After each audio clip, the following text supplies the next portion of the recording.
नमस्कार, आप देख रहे हैं सी न्यूज भारत और मैं हूं आपके साथ ज्योति अरोड़ा। वक्त हो गया है न्यूज बुलेटिन का और इस बुलेटिन में हम उत्तर प्रदेश के जिलों के साथ साथ मध्य प्रदेश और छत्तीसगढ़ की खबरों को जानेंगे विस्तार से। तो चलिए शुरू करते हैं खबरों का सिलसिला। ग्राम पंचायत बोरदेई के वार्ड नंबर 19 बाईपास रोड की स्थिति इतनी बुरी है कि आम जनता गटर के गंदे पानी में जीने को मजबूर है।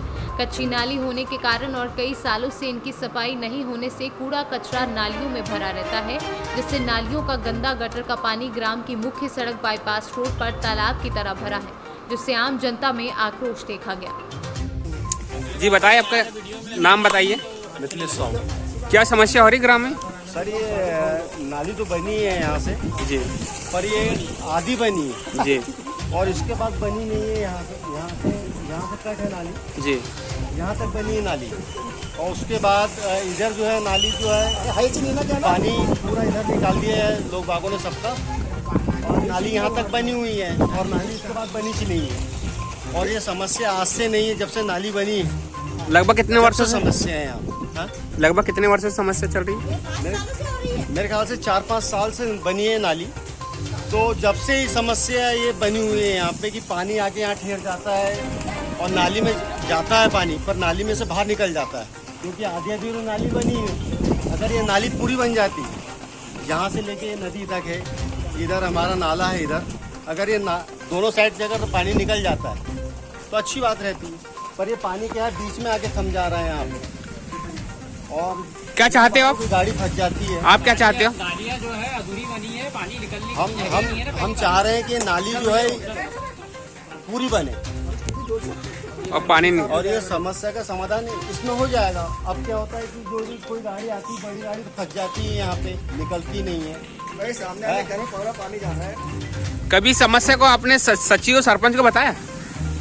ये हमारे जो आस पड़ोस वाले हैं उनने बताया था, समस्या का समाधान उनने निकाला था, पर आज तक।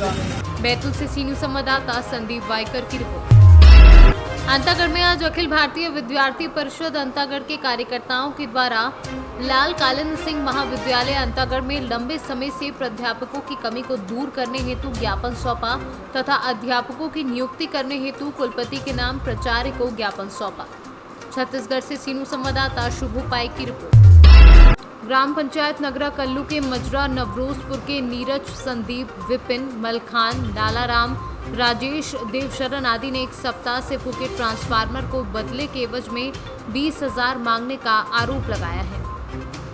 सरकार दावा करती है कि नगर से लेकर ग्रामीण अंचलों, शहरों से लेकर ग्रामीण क्षेत्रों तक 24 घंटे बिजली उपलब्ध कराई जाएगी, परंतु यहाँ पर बिल्कुल उल्टा हो रहा है। नगर से लेकर ग्रामों में बिजली गायब रहती है, तो ग्रामीण क्षेत्रों का क्या हाल होगा? इसके पीछे जो तथ्य सामने उभर कर आए हैं वह चौंकाने वाले हैं। ग्राम पंचायत नगला कल्लू के मजरा नवरोजपुर में देखने को मिला, जहां एक सप्ताह से ट्रांसफार्मर फूका पड़ा है। आरोप है कि जेई ने अपने कुछ संविदा कर्मी इस बात के लिए लगा रखे हैं कि कहीं भी ट्रांसफार्मर फूके तो 20,000 लेने के बाद ही ट्रांसफार्मर बदला जाए। मानवता की धज्जियां उड़ा रहे जेई यदि उस गांव का ट्रांसफार्मर बदल देते तो शायद सुभाष पुत्र हरीश चंद्र की मृत्यु रोशनी के अभाव में सर्पदंश से ना होती। लोगों का कहना है कि नगर के एक सपा नेता और जेई की साठगांठ से ये सब कुछ किया जा रहा है। आ रहा है, ना कोई जेई आ रहा है, ना कोई लाइनमैन आ रहा है। इसकी समस्या को देखने के लिए हमारे गांव में आए दिन घटनाएं होती रहती हैं, जिसकी सुनवाई करने वाला यहाँ पे कोई भी नहीं है। कई जगह हमने इसकी शिकायत भी की है, लेकिन समस्या जस की तस बनी रही है। और 19-12 कई दफ़े कॉल किए, लेकिन वहाँ से भी कोई सुनवाई हमको नहीं मिल रही है। पावर हाउस जाते हैं तो वो लोग सुनते नहीं है, कहते हैं आज आ रहा है, कल आ जाएगा। ऐसे बार बार हम लोगों को फालतू बना के टाल देते हैं। कई बार हम लोग गाँव वाले भी हमारे परेशान हैं, माता बुजुर्ग सब परेशान है, गर्मी से हाल बेहाल है। इसके बावजूद भी कोई सी समस्या का कोई समाधान नहीं हो रहा है। और लगभग मेरे यहाँ 100 के करीब कनेक्शन है। 100 kV का ट्रांसफार्मर। हरदोई से सी न्यूज संवाददाता आकाश गुप्ता की रिपोर्ट।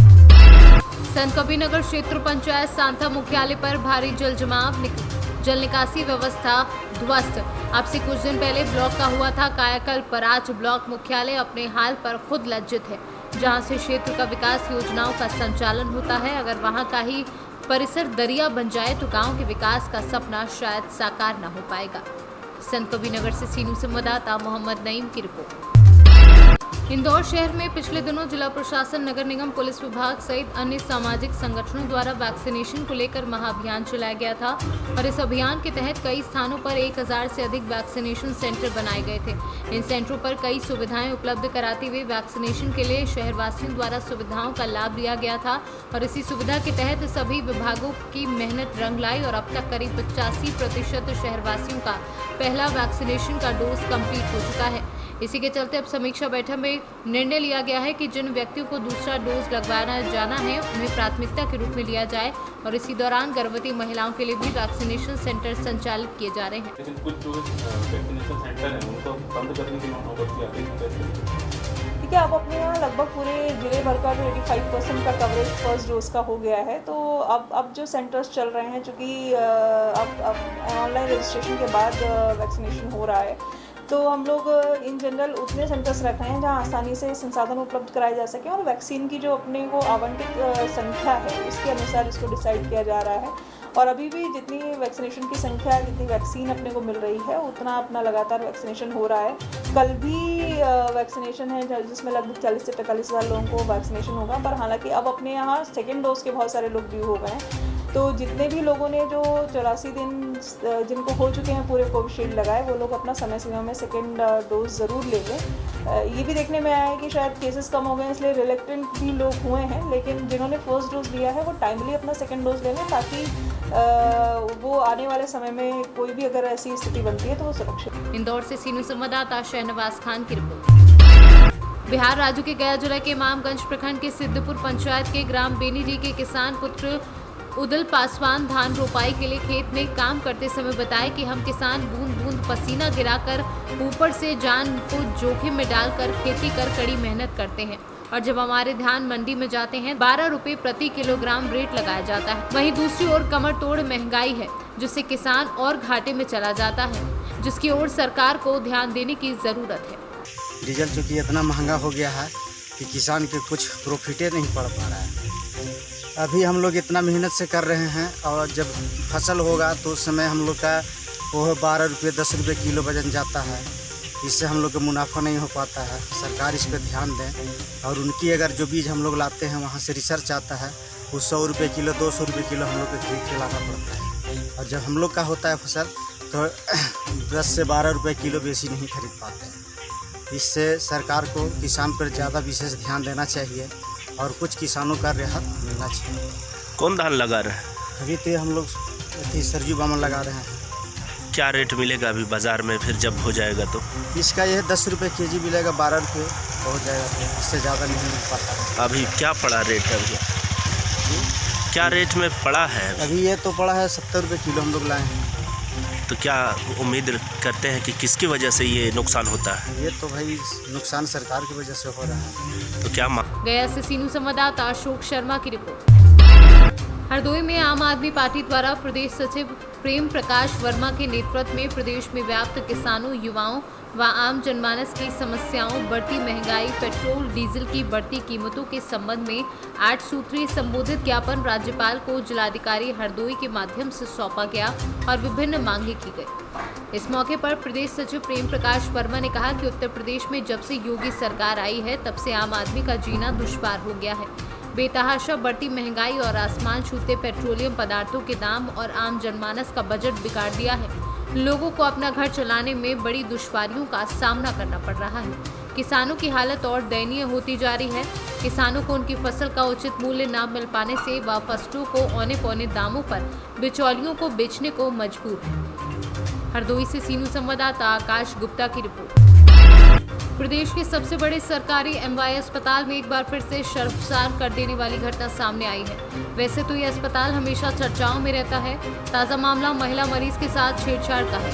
दरअसल अस्पताल में एक महिला मरीज डायलिसिस कराने के लिए आई थी, लेकिन यहां जांच के दौरान अस्पताल के ही कर्मचारी ने महिला मरीज के साथ अश्लील हरकत को अंजाम दिया।